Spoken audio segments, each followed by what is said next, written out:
He didn't expect the night to feel this heavy. As single dad Michael stood on the small porch of the cozy Italian restaurant, his hands trembled just a little. It had been years since he'd gone on a date, years spent raising his daughter, Emma, working extra shifts, and trying to rebuild a life that had been broken more than once. He wasn't nervous because he cared about impressing anyone. He was nervous because he had forgotten what it felt like to hope. But the moment he opened the door for his blind date, everything inside him froze. She stepped in slowly, her soft curls resting on her shoulders, her hands brushing the air as if searching for something familiar.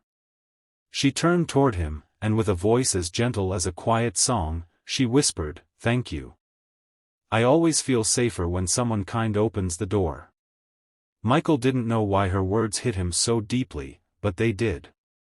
Maybe it was the way she spoke, or the quiet trust in her voice, or the fact that people rarely called him kind anymore. Maybe it was because, for the first time in a long time, someone noticed him, not the tired dad, not the guy holding everything together, just him. Before we continue, if you're enjoying stories that warm the heart and remind us of the good we can do, make sure to subscribe, like, and share your thoughts in the comments. You're watching Kindness Tales, where every story reminds us that kindness still matters. Her name was Lily. She was legally blind, but she laughed easily, held conversations with surprising confidence, and somehow managed to make Michael forget how awkward first dates usually felt. They found a corner booth, and as they settled in, Michael couldn't help noticing how she listened, not just with her ears, but with her whole presence. It made him want to speak honestly, without pretending he had everything figured out. He told her he was a single dad. Not in a "look at me" kind of way, but more like someone revealing a fragile truth. She smiled and said, "That already tells me you're stronger than you think." No one ever said things like that to him. Lily shared her own story. How she lost most of her vision in her early 20s. How she had to relearn the world, its sounds, its movements, its patterns. How she discovered that kindness wasn't just a nice thing, it was a necessity.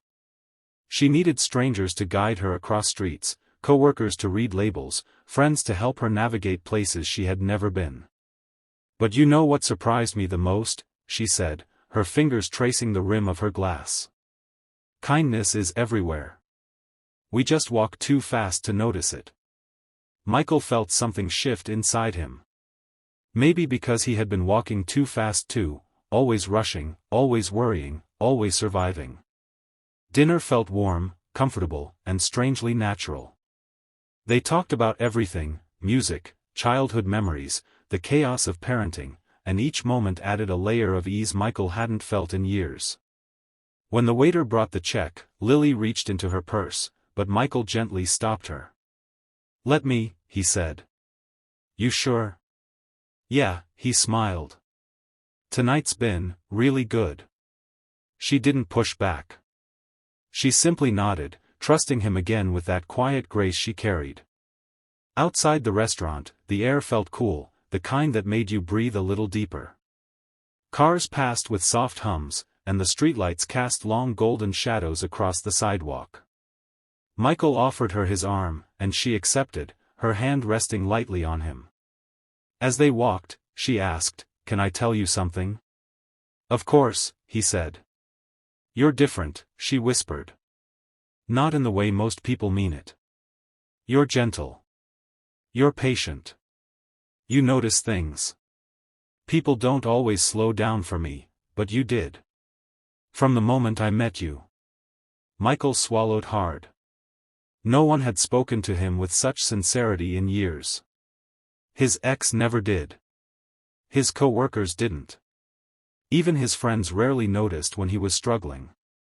But this woman, on a first date, in a world she couldn't even fully see, noticed him. "Thank you," he said quietly. "That means more than you know."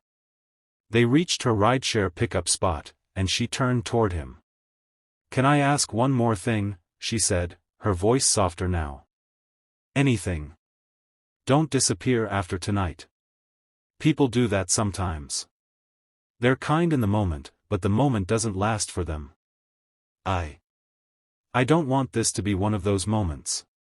Michael felt something in him collapse, brick by brick, until the walls he had built around his heart finally gave way.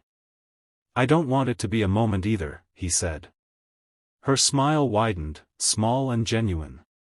She touched his hand, just for a second, and even though the contact was brief, it felt like a promise neither of them had made before. The car pulled up, and Michael helped her in. Before closing the door, she leaned slightly forward and whispered, "Thank you for seeing me." Those 5 words stayed with him long after the car disappeared down the street. Seeing her. Really seeing her. It was something he hadn't done for anyone in a long time, not even himself. He spent years just getting through each day, keeping his heart guarded, never letting anyone close enough to hurt him again. But tonight showed him something different. It reminded him of the quiet power of kindness, not just the kind we give others, but the kind we allow ourselves to feel. The next morning, Michael woke up with a strange lightness in his chest. He found himself smiling without trying. When Emma ran into the kitchen for breakfast, he lifted her up, spun her around, and kissed her cheek like he hadn't done in months. "Why are you so happy?" she giggled. "I had a really nice night," he said. She narrowed her eyes with dramatic suspicion. "Did you meet someone?" He hesitated, then nodded. "Maybe I did." Emma leaned her head on his shoulder. "I hope she's nice to you, Daddy." Michael felt a warmth rise in his chest. "Yeah," he said softly. "She is." Over the next few weeks, he and Lily talked every day. Sometimes for minutes, sometimes for hours. He helped her pick out new routes to her favorite cafes. She helped him see his life, his struggles, his strengths, his heart, with a new kind of clarity. They grew not because the world pushed them together, but because kindness pulled them closer. One evening, they met at a park near her apartment. Lily rested her hand on his as they sat on a bench listening to kids playing nearby. "You know," she said, "I used to think losing my sight meant losing everything. But maybe it helped me see something most people miss." "What's that?" Michael asked. "The good in people. The little things that matter. The moments that change everything." He squeezed her hand gently. "You changed something in me," he admitted. "And you changed something in me," she replied. The sun dipped behind the trees, casting warm oranges and reds across the sky. It felt like the world itself was exhaling, slow, peaceful, grateful. Kindness had brought them together.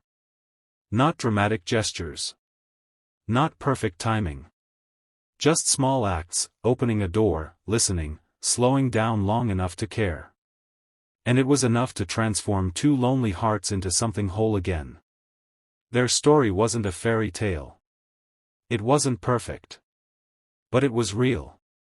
And sometimes, real kindness is the most beautiful thing of all. Because in the end, it doesn't take much to change a life. A gentle gesture. A patient moment. A whispered truth. A door opened with love.